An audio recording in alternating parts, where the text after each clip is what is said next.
Welcome back to Questing Beast. I'm Ben. Today we're taking a look at the Forbidden Lands, the Spire of Quetzel.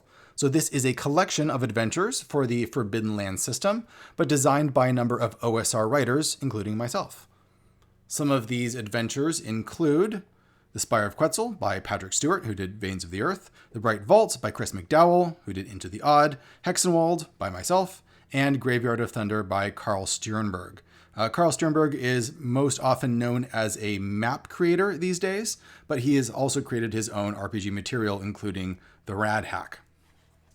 This episode is sponsored by my adventure, The Waking of Willoughby Hall. Explore a haunted manor full of all sorts of undead foes, a wandering, adventuring party that may have objectives different than yours, a magical golden egg-laying goose, some ghosts that you can encounter, a giant with a blessed bell, and all manner of magical mayhem. It features a great layout, a really easy to run design that lets you get up and going as quickly as possible. I'll put links to it down in the description below if you want to check it out. Waking of Willoughby Hall.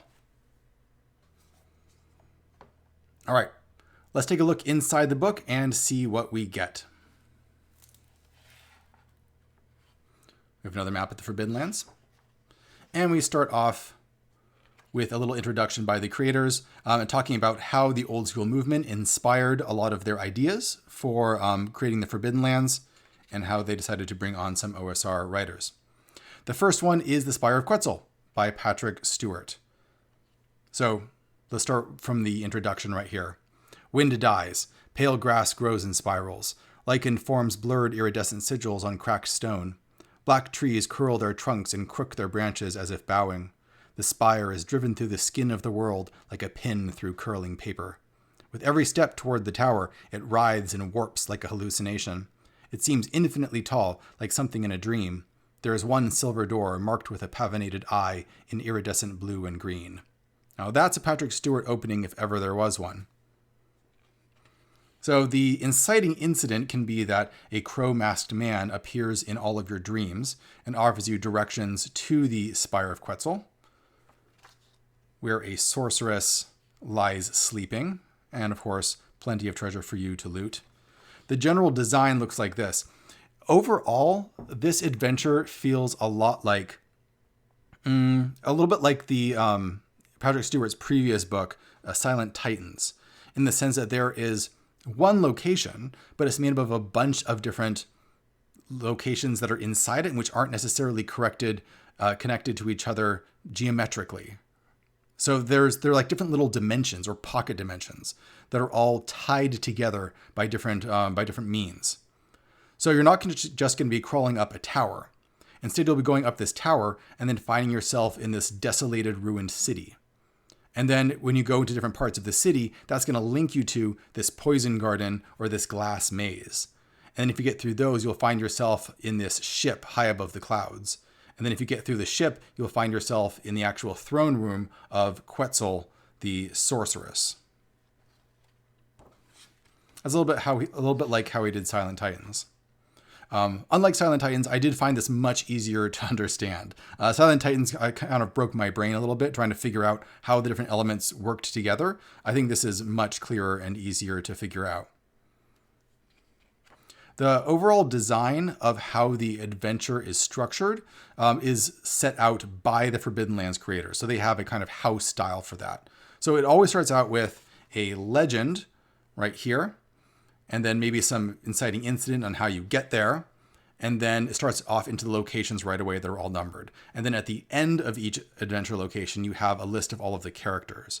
I'm not really sure that that's the best way to do it. I would have liked to see the characters first, just because that way you get a sense of all the people that are there. And then it makes more sense when you're reading the locations. If you just read through this, it talks about people, but you don't really understand who they are until you get to the end. And that makes things a bit more confusing. That's not Patrick's fault, though. So we have some rumors here. We start going up into the tower. The tower has these two bird creatures that have been enlisted or ensorcelled to protect the tower and prevent anyone from going up the stairs. But they don't take it personally, so they'll keep attacking you while talking to you in a very pleasant manner, and you can get information out of them while you're fighting them. The Silver Maze is a great little location once you get up here and into the ruined city. It has some great elements that are perfect for OSR style play in that they allow for a lot of creativity. So the basic idea is that once you're in this mirrored silver maze that you're trying to navigate, if you move, or any object that is more than a foot or two away from a living being is frozen in time. So for example, if you shoot an arrow, it'll leave your bow and then stick in the air as soon as it leaves your bow. And then if you walk towards it, time will speed up for it and it'll move forward and then freeze again once it gets past you. So you have to figure out how you're going to deal with that. Like, moving around it is just fine, but shooting things is almost impossible. And it's going to affect a lot of your other actions in unforeseen ways. I love those problem-solving elements.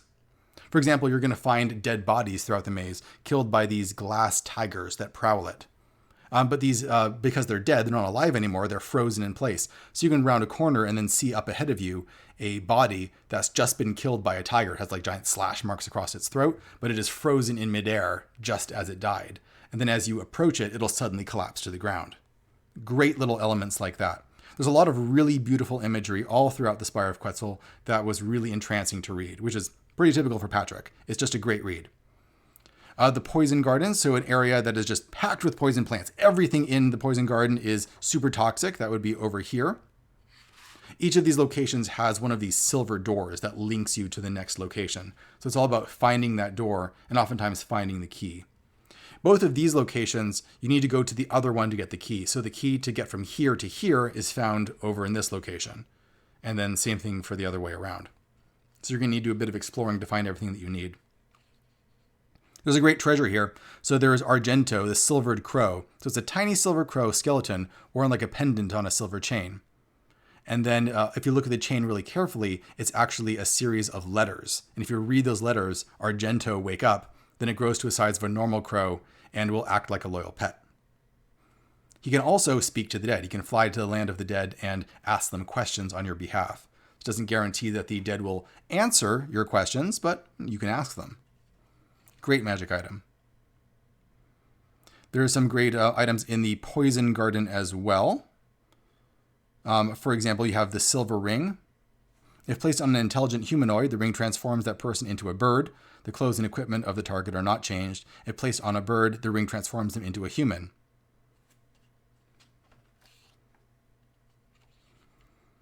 You get through both of those locations to the ship, which is just called the ship with amber wings. It looks like this. It has like these giant bat wings and it's just flying in the sky. So you basically teleport to it by finding the silver door in the poison or the maze areas. And this is covered in these terracotta soldiers that are frozen in place, steering the ship. If you cause problems for them, though, they're going to attack. One of the problems that you're almost certainly going to cause, though, is the fact that there is a mechanism in the middle of the ship with a chain going down, and then the silver door is attached to the chain off the bottom of the ship. So to go through the door, you'll have to pull it up, and then they'll attack you if you try and do that. But of course, there's other possible solutions. Maybe you can get off the ship and climb down the chain and try and get through the door while it's swinging back and forth in the stormy air that the ship is flying in. Once you get through there, you find yourself on the nebulae throne. So the throne room of Quetzel herself. A throne room ringed by silver doors and covered by crystal dome. Beyond the dome, alien nebulae burn. Azure cyclones revolving with infinite slowness, creeping indigo tsunamis piling into viridian clouds, Zinniber waves on argent seas. On the throne is the body of the demon queen. And of course, if you mess with her, she's going to go after you. Monsters and NPCs. We have the reasonable demons. These two little guys who attack you when you're up in the tower. Each of them has their own D6 table of different attacks. The bent back wolves that prowl that burned city. The glass tigers. And Quetzel, the maker of the glass tigers, who's this girl who's perpetually terrified of everything and has built these tigers to protect herself. Quetzel, the poison eater, who runs the poison garden. The terracotta crew, the demon queen herself, who is really terrifying and really powerful. So you're not going to want to mess with her unless you really know what you're doing. A number of possible events that can happen here. For example, or just things that you can throw into it to spice things up a bit. So, for example, when exploring the city of Black Spars, the burned city, the adventurers suddenly hear a swooshing sound and are quickly embroiled in a rush of wind and dust, while hearing a strange wailing sound around them. As the wind settles, they find themselves surrounded by D6+3 ghosts of ash, all hiding their faces and closing in with deadly intent.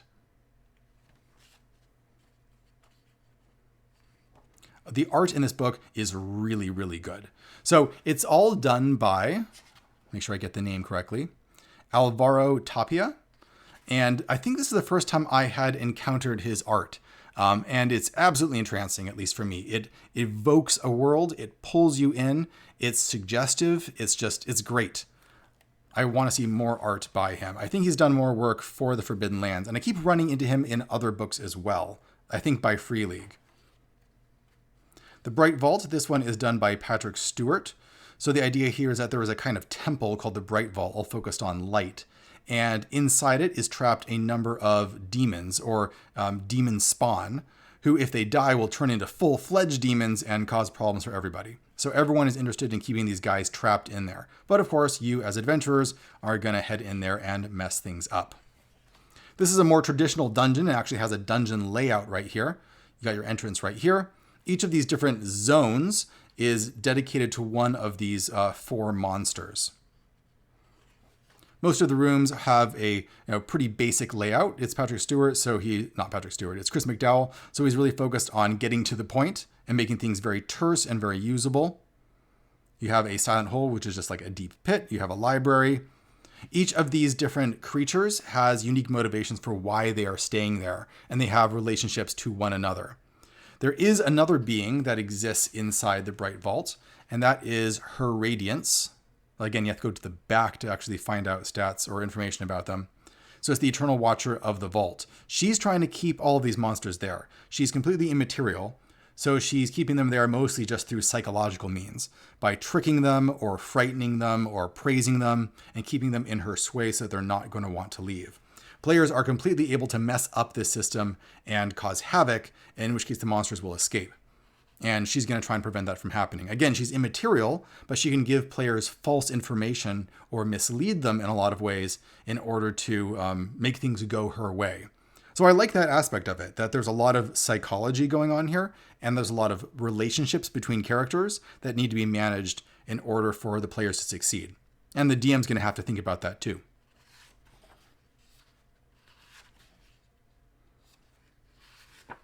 Lots of great illustrations as usual. Here's our different monsters that we find in here. There's one there. There's one there. And we have this big, long serpent guy. The Hexenwald is my adventure. So this one is a village type adventure. It's not really a village. It's really a small little wood where there are a number of witches living. And so this can be a pretty straightforward location where you just show up, talk to some of the witches, maybe barter with them, get some information, and then move on. But if you decide to really dig in and interact, what you'll discover is that all of these witches have complex relationships with each other. There's a relationship web where some of them like each other, some of them hate each other, some of them fear each other. And a lot of them have powerful magic items and spells and things that you might want to loot. If you take this on directly and just start attacking the witches, then you're going to get into trouble. Some of them are quite powerful, and even if they dislike each other, they're probably going to team up against just a stranger coming in and wrecking the place. But if you're smart, you can turn them against one another, and that's where a lot of the fun comes in. So let's look at the layout of the area here. Again, all the maps are really great. So you come in through here. You have a hut in the middle of the lake right here, run by the witch Zora. You have a little mound over here, run by the witch Silence. Astrid lives in this little treehouse here. And then you have Emmeline, who lives up in this ruined castle. There's a dolmen over here where Mother Mab lives. Each of these witches, I tried to make them very distinct and have personalities that were fun to roleplay for the Dungeon Master and fun to interact with if you were a player. So, for example, Zora is a very insular witch. She's very into alchemy. She's brewing potions. She likes talking about potions and not really about a whole lot else. And she gets really annoyed with you if you just start making small talk. But she has some great potions that can transform you into different types of creatures. We have Mother Mab. We have Silence's Grotto, which is over here.